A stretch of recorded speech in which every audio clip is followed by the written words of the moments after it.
Hai, ketemu lagi sama Kofran. Apa kabar? Sukses ya semuanya. Oke teman-teman, seprofesi teman-teman para nasabah juga yang mendengarkan video malam ini. Malam ini kita hanya sharing-sharing hal-hal yang terkait dengan asuransi jiwa. Nah, ada beberapa pertanyaan yang sering timbul, yang sering disampaikan oleh para agen, bahkan para nasabah kepada Kofran. Itu pertanyaan pertama ya, kita hitung sampai 5 aja. Satu, asuransi cover apa saja? Kofran bisa jawab asuransi cover semuanya deh. Termasuk tutup usia, jiwa, kemudian juga untuk pensiun, kemudian juga untuk cacat, untuk resiko kecelakaan, kemudian juga untuk resiko sakit kritis, boleh juga atas resiko penggantian biaya rawat inap. Jadi asuransi jiwa yang biasa dijual di masyarakat itu, yang disediakan oleh perusahaan asuransi, cover tutup usia, cover pensiun, usia tua, atau cover kecelakaan, cover cacat total, cover penyakit kritis, juga cover biaya rumah sakit.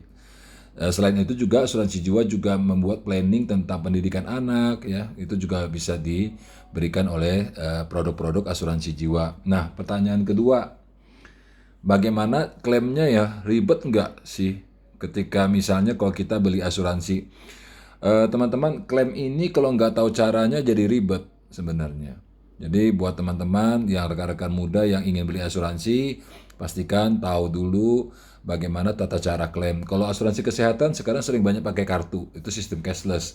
Jadi nasabah dibekali dengan satu kartu yang bisa dipakai ketika yang bersangkutan mengalami rawat inap dengan menggesekkan pada mesin edisi. Itu lebih gampang.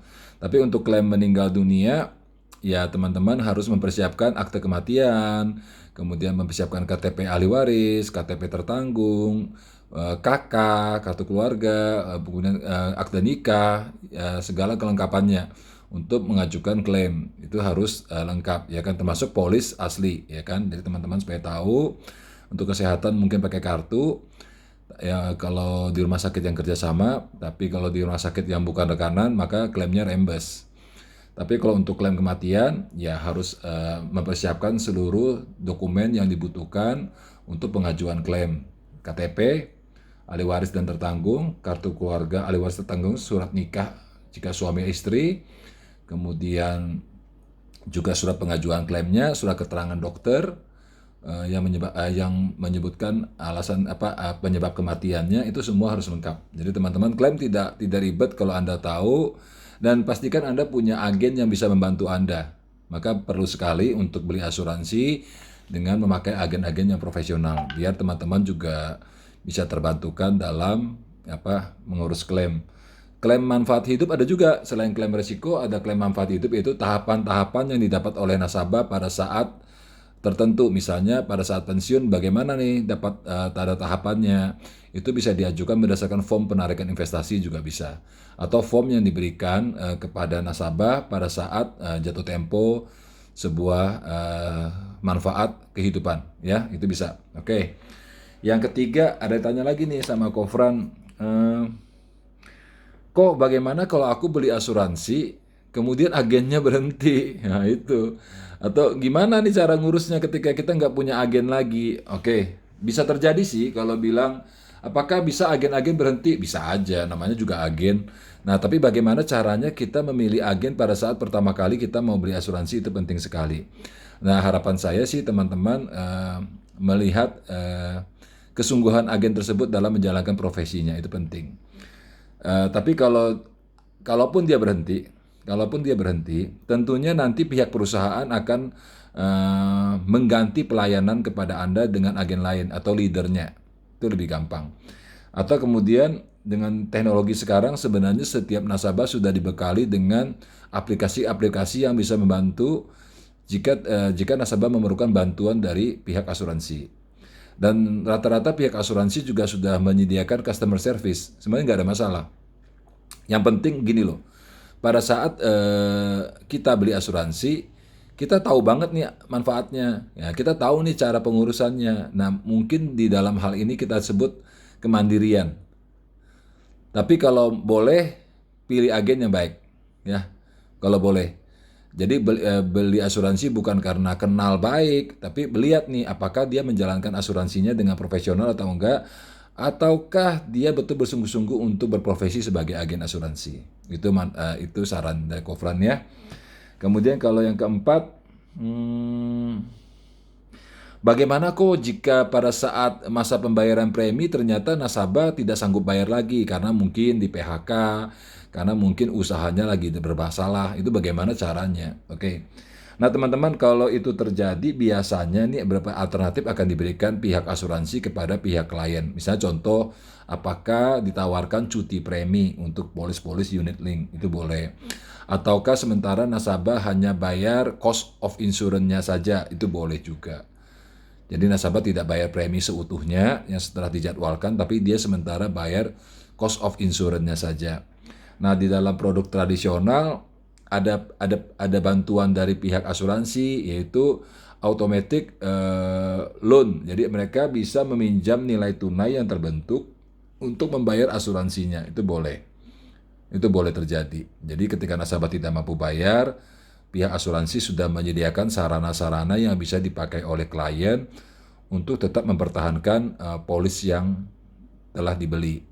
Nah, kalaupun tidak ada alternatif lain, ketika memang nasabah sangat membutuhkan uang dan tidak mampu meneruskan, biasanya nasabah boleh menarik hasil investasi atau nilai tunai yang telah terbentuk di dalam polis tersebut. Mungkin sedikit rugi lah ya. Tapi makanya saya bilang, pada saat Anda beli asuransi, tolong hitung-hitung budgetnya, ya, tolong hitung-hitung budgetnya. Apakah sudah sesuai dengan resiko yang ada? Apakah plan ini sesuai dengan kemampuan kita bayarnya? Jadi teman-teman juga harus betul-betul bisa menghitung ketika seorang agen menawarkan sejenis produk, dan ingat, beli sesuai kemampuan dan sesuai manfaat ya, jangan asal beli aja, jangan.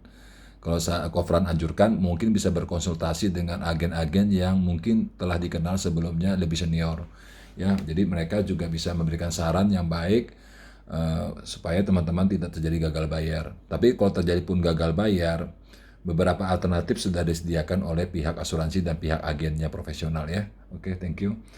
Nah, sebenarnya Kofran, asuransi rawat inap itu mengganti apa saja sih yang di-cover oleh sebuah perusahaan asuransi jika seorang nasabah mengambil polis asuransi kesehatan? Oke, ini pertanyaan bagus sih. Satu, asuransi kesehatan itu mengcover pasti kamarnya, kamar rawat inapnya itu pasti cover. Kedua, yang lebih mahal lagi obat-obatan itu di cover. Kemudian juga pembedahan di cover. Kemudian juga kalau dibilang adalah dokternya. Jadi kalau dokternya juga di cover. Kemudian lab itu juga di cover. Jadi 5 hal paling mahal yang terjadi jika seseorang dirawat inap adalah satu, kamarnya dan ruang ICU, kemudian obat-obatan, dokter, lab ya. Jadi boleh dilihat dulu ketika ada seorang agen menawari asuransi, hal-hal apa saja yang di-cover oleh asuransi kesehatan yang dia tawarkan ya. Dokter, ICU, obat, lab, pembedahan itu boleh. Jadi moga-moga teman-teman bisa membeli asuransi secara bijak ya. Jangan lihat harga dulu. Jangan lihat harga, tapi lihat manfaatnya. Jadi ada harga murah, ada harga lebih mahal. Bukan karena itu, tapi apakah yang kita beli sesuai dengan budget kita, kemudian sesuai juga dengan manfaatnya. Di bisnis asuransi sekarang banyak sekali jenis-jenis produk ya. Satu perusahaan asuransi unggulnya di sini, satu perusahaan asuransi unggulnya di tempat lain. Jadi kalau yang paling penting teman-teman dalam membeli asuransi harus paham apa yang dibeli, konsultasikan dengan rekan Anda, agen-agen yang Anda rasa cukup mampu untuk memberikan penjelasan yang baik. Kemudian juga boleh konsul sama Kofran, kalau mau tinggal catat, hubungi di YouTube biar nanti Kofran juga kasih arahan supaya bisa memberikan pendapat yang netral ya, apakah yang telah ditawarkan seorang agen ini cukup sesuai dengan apa yang Anda butuhkan. Oke, itu aja mungkin malam ini. Thank you atas partisipasinya, sudah klik itu loh ya, klik like, kemudian klik subscribe, kemudian juga boleh share ke teman-teman yang lain, boleh ke klien, boleh ke agen asuransi yang lain. Semoga video ini bermanfaat buat rekan-rekan semua. Salam sukses buat teman-teman. Selalu percaya bahwa apapun yang telah kita sharingkan hari ini kiranya berguna bagi kehidupan semua orang. Amin. Salam sukses, tetap semangat. Jayo.